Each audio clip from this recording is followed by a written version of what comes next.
dive into the curriculum, and now we're going to start rolling for this section, Anatomy of a Perfect Marketing Call.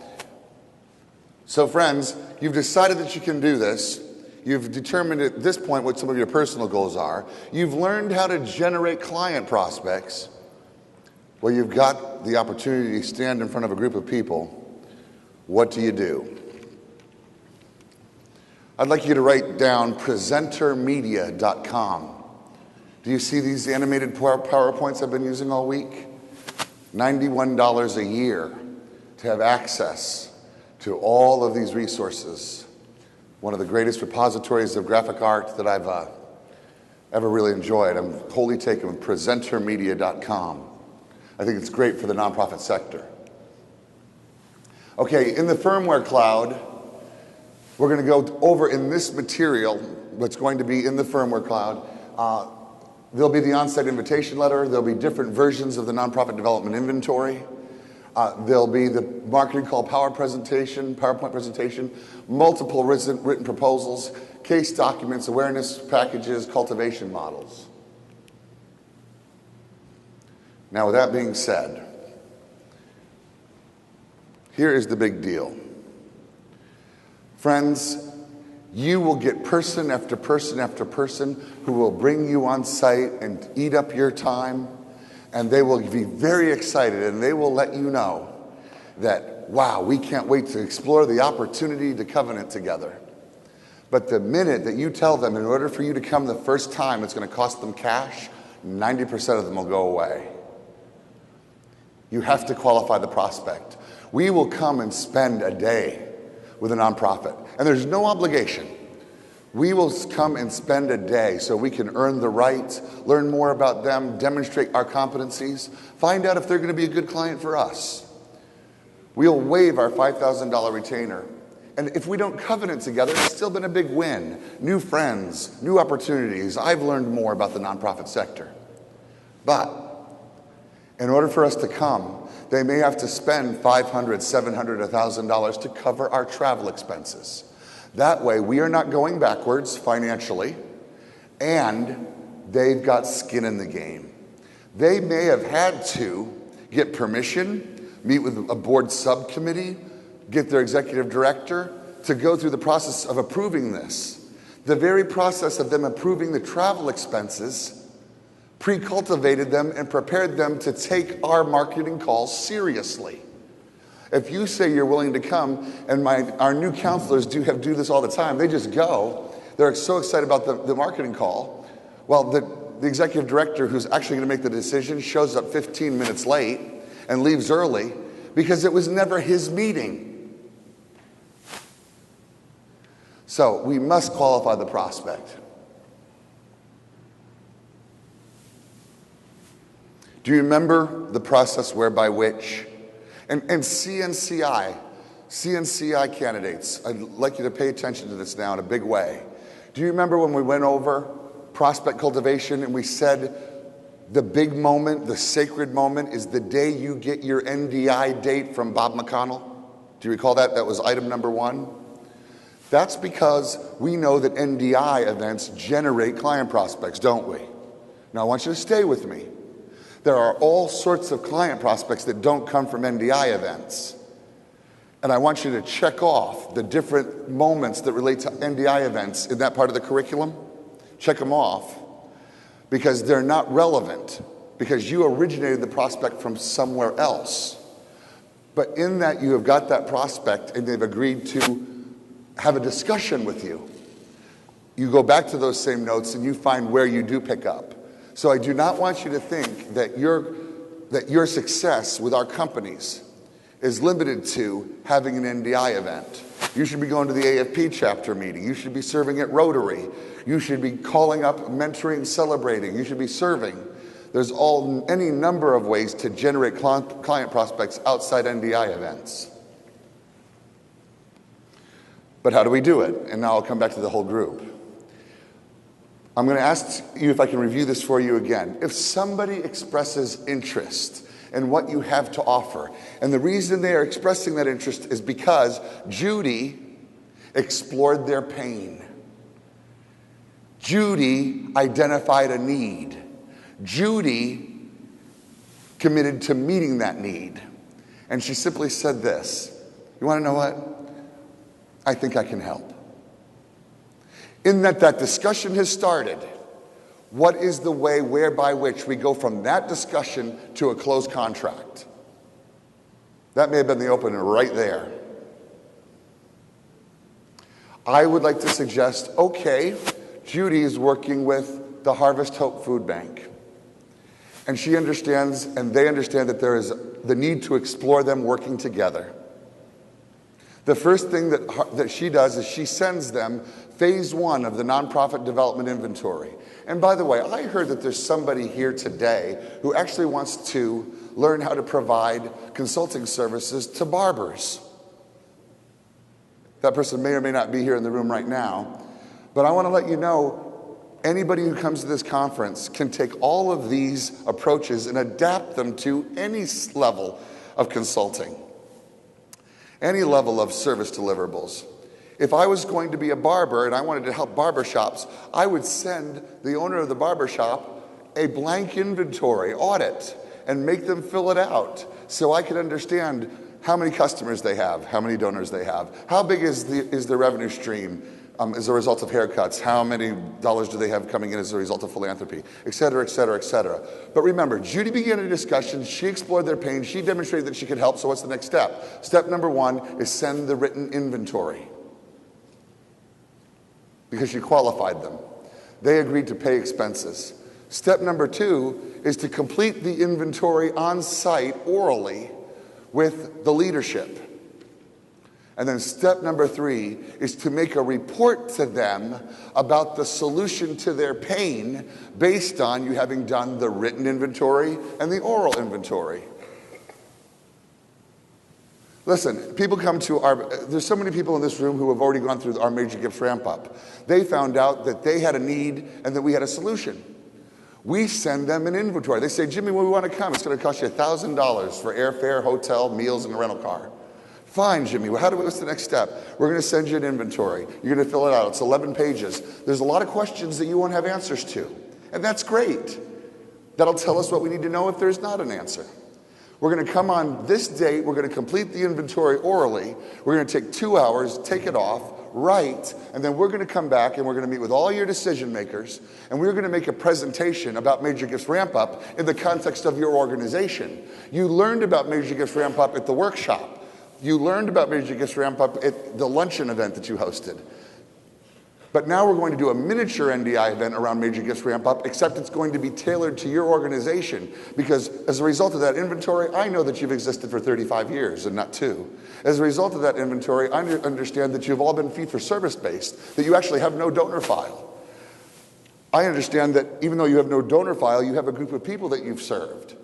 And I'm able to present the Major Gifts Ramp Up content in the context of their organization.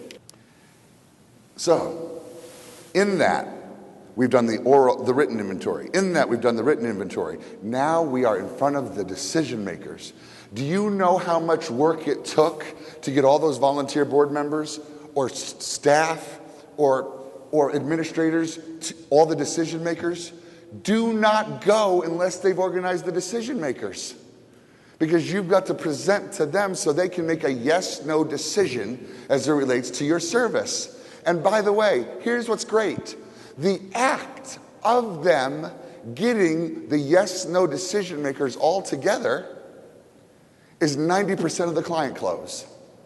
They had to pre-sell them. They had to pre-cultivate them. They had to explain. The fact that these individuals said, you want to know what? We do need fundraising. We do need OD. We do need program. We do need board development. They are doing all the closing for you. And by the way, and I will let you know, CNCI, I'm about to give you platinum right now. You are part of our team, I'm about to give you platinum. From a marketing perspective, do you know what the purpose of an NDI event is? It is to create a champion for our product in their organization. We had an individual come to an NDI event in the last 90 days, and they went back and they knocked down doors. And who do you think would have done a better job, Jimmy LaRose or them? Knocking down every door. One person said, I'm going to quit. I'm resigning if you don't give me a chance to do this. Do you see the power of the originating event? Do you also see, as it relates to our fundraising model, that that is our non-fundraising awareness event where we introduce case for support? Come on, somebody.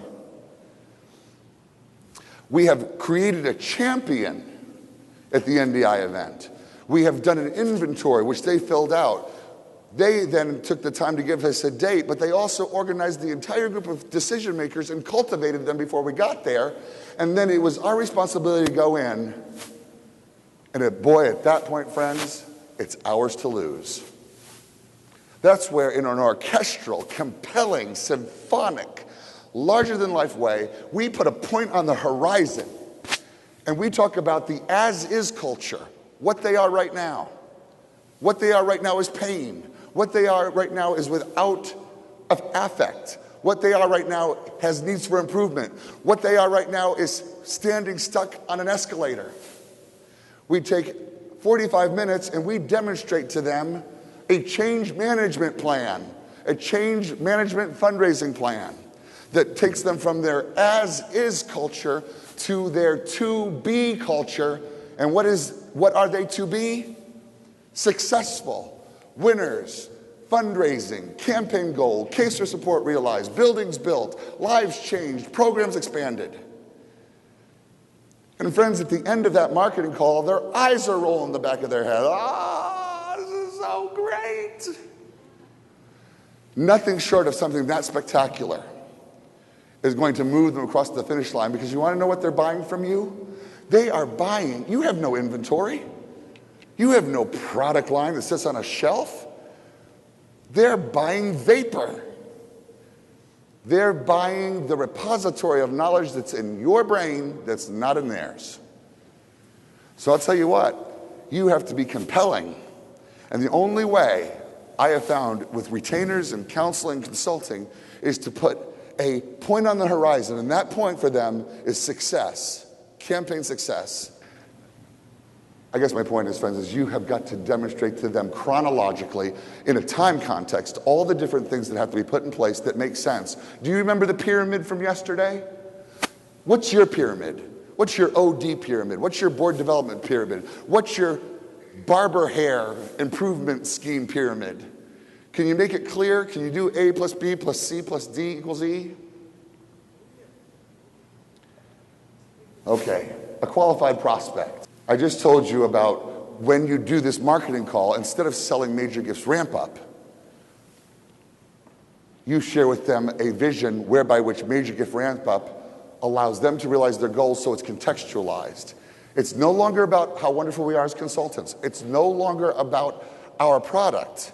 It is about who they are as an organization, because we got all the information that we needed from the audit, and now we are able to let them know that we know, not a canned product, we know who they are and how it's going to work. I would like you to know that when I open up a marketing call, now remember, I am a fundraising consultant. The first thing I have to do is build trust, because here's what they're going to say. Here's what they're believing. He doesn't know who we are. He's a crazy New Yorker from the Northeast. Why are we here in Memphis, Tennessee? How do I let them know that we're not tin cuppers, we're not going to bruise their donor base, we're not going to embarrass them? So I share with them our philosophy of the raising of money. And you want to know what, friends? Our philosophy of the raising of money is better than anything they've ever conceived of. And they begin repenting. Oh my Lord, no wonder we ever raised any money, because that wasn't our philosophy. Our philosophy is characterized by propriety, earning the right, permission-based, making sure that we consider other people's needs greater than ourselves. And all of a sudden, all that tension in the room goes away. Oh, that's how they're going to operate. Oh, wow, that's better than what we're doing now. Just blow them out of the water in the beginning to let them know that you know who they are and what they need better than they do. Philosophy. I opened up with you yesterday philosophically. I couldn't stay there because you would have walked out of this conference with nothing except inspiration. But I did have to find out or communicate to you that we had shared values. Judy stood up and said 20 minutes in, she knew she was at the right place, because she was hearing things that bore witness in her spirit. She was not offended, she was encouraged. She was not concerned, she was affirmed. Do you see how I won her trust immediately? You must do the same thing in a marketing call. Friends, I'll let you know that you are selling an intangible. It is not sufficient for you to say, I know you don't, I'm going to show you how. You have to connect your show-how, your know-how, you have to connect it to an outcome. And here is what your guarantee is. Here is what your guarantee must be. If you will do what I say, you will succeed, and I guarantee it. It's not about what you do, it's about what you say. It's not about how you deliver, it's about what they do with what you say. So whatever you're sharing with them, if you're an OD consultant, if you will do this with your board, not do that with your board, go through this training, here is the result. I guarantee it. But look at all the variables there. First of all, they have to do something. It's their responsibility. And their board must do something. If you say something, they do it with their board, there's a guaranteed outcome.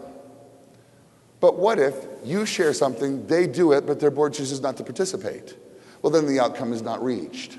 But it is not your responsibility. Your guarantee was if A plus B plus C plus D is executed, E for excellence will occur. In our case, we have to guarantee that they will reach their fundraising goal. Paul may completely disagree because we've never had this discussion, but this man has been in the largest campaigns in the Southeast and up and down the East Coast for year after year after year. I'd like him to comment on what does it mean to communicate an expectation or an outcome? And he may get into the ethics of it. I'm not overly concerned about the ethics of it right now. I'm wanting you to close, and I'm letting you know that in order, you can't just sell them blah. You just can't sell them your good looks. You can't just sell them, I've got the answers, you don't trust me. You have to take all of that and associate a value with it. You have to associate a real value with your information set, and that needs to be a tangible outcome. I walk a fine line here. I think we have a tremendous responsibility to, number one, tell the truth, and number two, give realistic expectations, and number three, to help them be successful. Our clients, that's what they're paying us for. That's why they're buying our expertise. What we sell is knowledge, wisdom, and experience. I do believe that if, as Jimmy has just said, if clients will do what we tell them to do, they can be successful.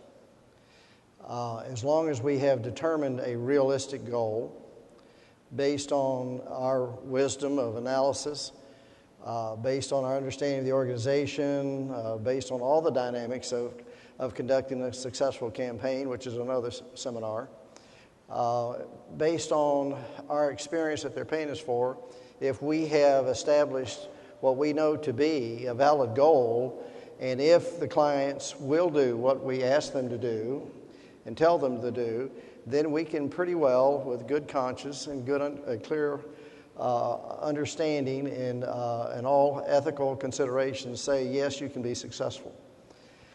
Biggest problem that I've seen as a consultant through the years is even though clients may buy into the campaign plan and agree intellectually with the proposed plan and our strategies and recommendations and campaign structure and so forth, if they don't implement it, if they don't follow through, then they're not going to be successful.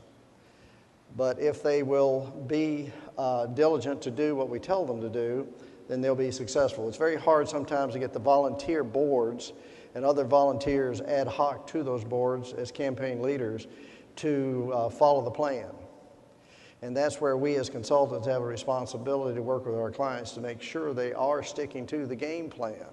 I just got through emailing one of my clients a few minutes ago to ask again for a response, are you following the plan? And it's our responsibility to make sure that they are, because many times clients will exercise the least lines of resistance to do either not what we tell them to do or nothing.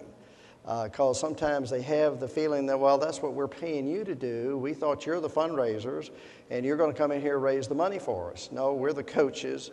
and we're going to tell you how to do it, and we're going to stand behind and shout at you and make sure you're doing it right. But it's up to you to implement the plan. If they'll do that, yes, we can say, we promise you you'll be successful. Okay, I've got a question for you on this. Go. We are guaranteeing an outcome. By the way, we guarantee different outcomes along the way, don't we? Absolutely. One of the outcomes we recently guaranteed was if we would rent this list and we would send a creative invitation to it so that complete strangers had the opportunity to learn about us in a way that was fun, people would RSVP. Can you tell the story with the voices that happened last Friday and Saturday and how excited the client was? I'm working with a small nonprofit in Wilmington, North Carolina, named First Fruit Ministries.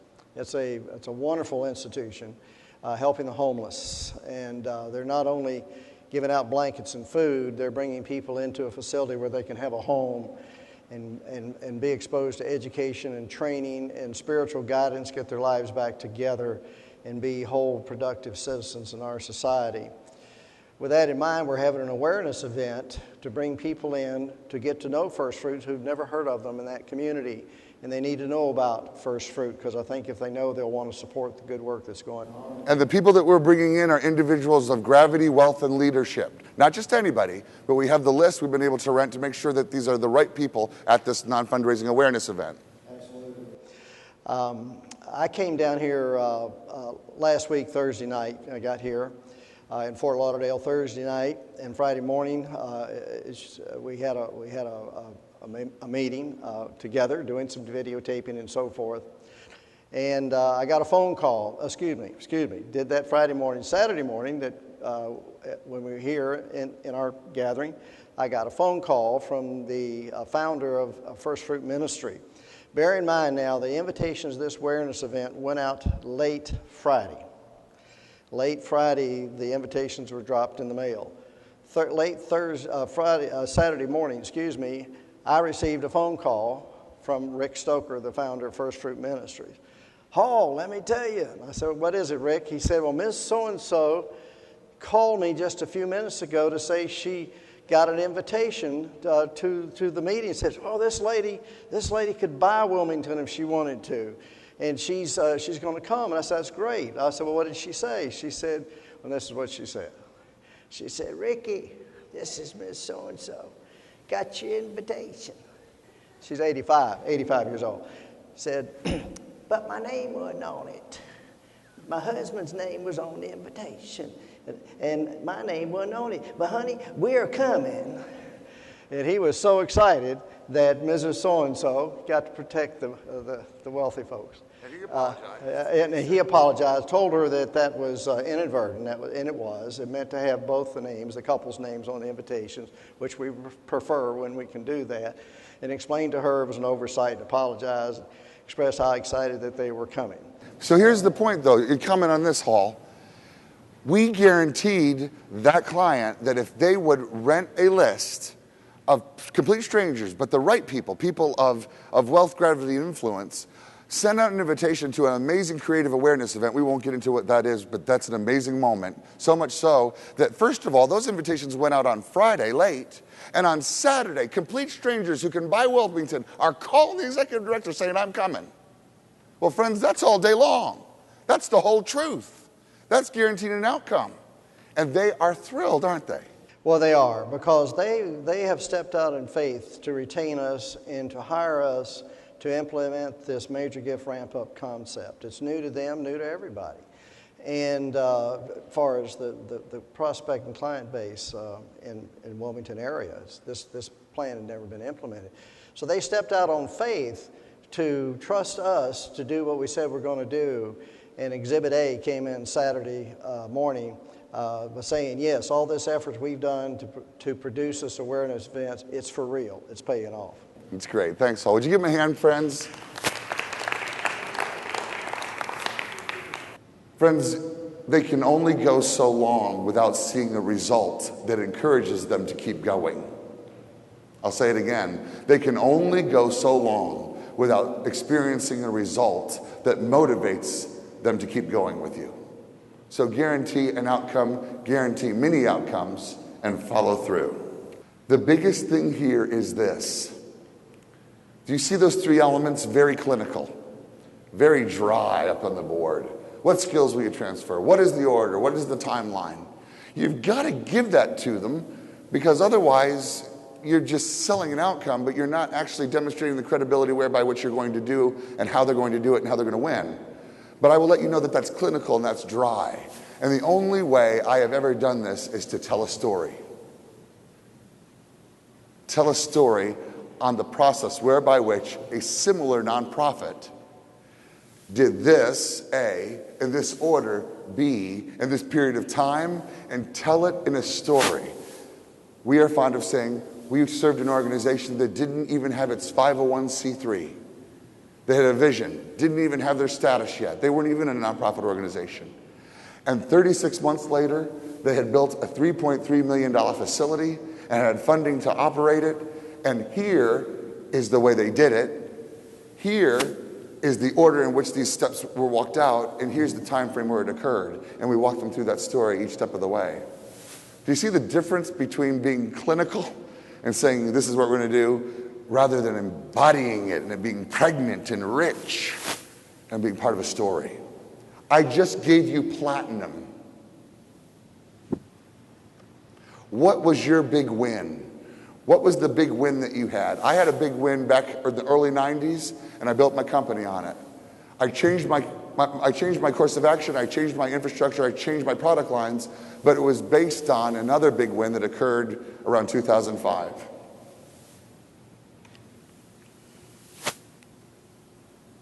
Now, people will not read your documents. The problem is somebody will read your document because that's the way they're designed. But 80% of your people will be wholly taken with your story, your confidence, the outcome, your ability to evangelize. With that being said, my point remains. You have to have, your proposal is your only storefront. You can't be in front of them because of physics and time. But your leave behind that clearly outlines everything that you're guaranteeing, very clear, very concise, A plus B plus C plus D equals E.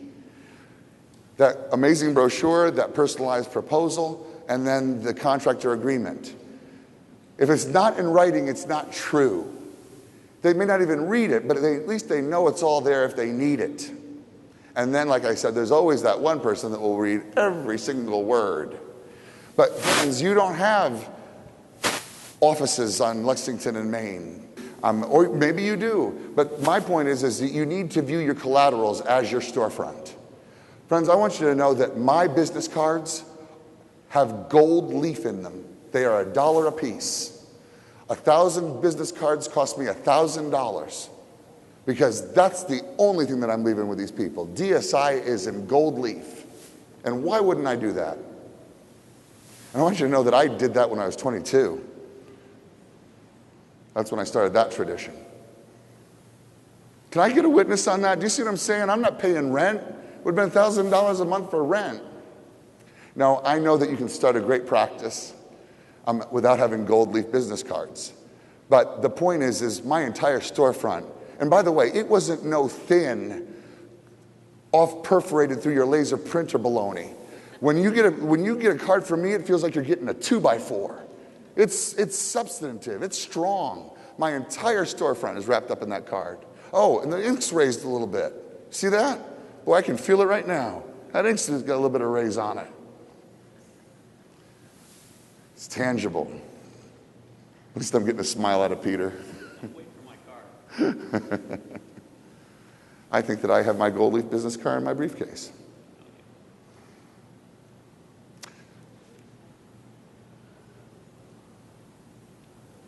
By the way, friends, everything that you need as it relates to these materials being developed that are winning, they're in the firmware cloud. And by the way, everything that we finally had these come in, everything that you need to launch your own practice is there. Let's keep moving through. Development is finding a need and meeting it, making a promise and keeping it. And what is the way in your presentation and in writing that you are going to demonstrate what the promise is, and as best as you can, Give them the faith and the confidence that you actually are able to keep it. Friends, that's the beauty of that's the whole thing. That's what a marketing call is. Remember yesterday we taught you how to get into the call. Right now we're showing you what you got to do in order to win. I will say that that's the truth. I remember getting Free Will Baptist Home for Children in 1991, $700, because my consultant was charging $600 a day. I was going to charge $700. And by the way, I will let you know that over the course of my career, the more I increased my retainers, the more people hired me. I was depositioned by undercharging. Evidently, I was not as smart as somebody else. Now, I'd say there's a big difference between $5,000 a day and $10,000 a day. But the difference between $5,000 a day and $5,800 a day, person looks at that person and looks, for only $800 more, this must be the better guy. That has always been my philosophy.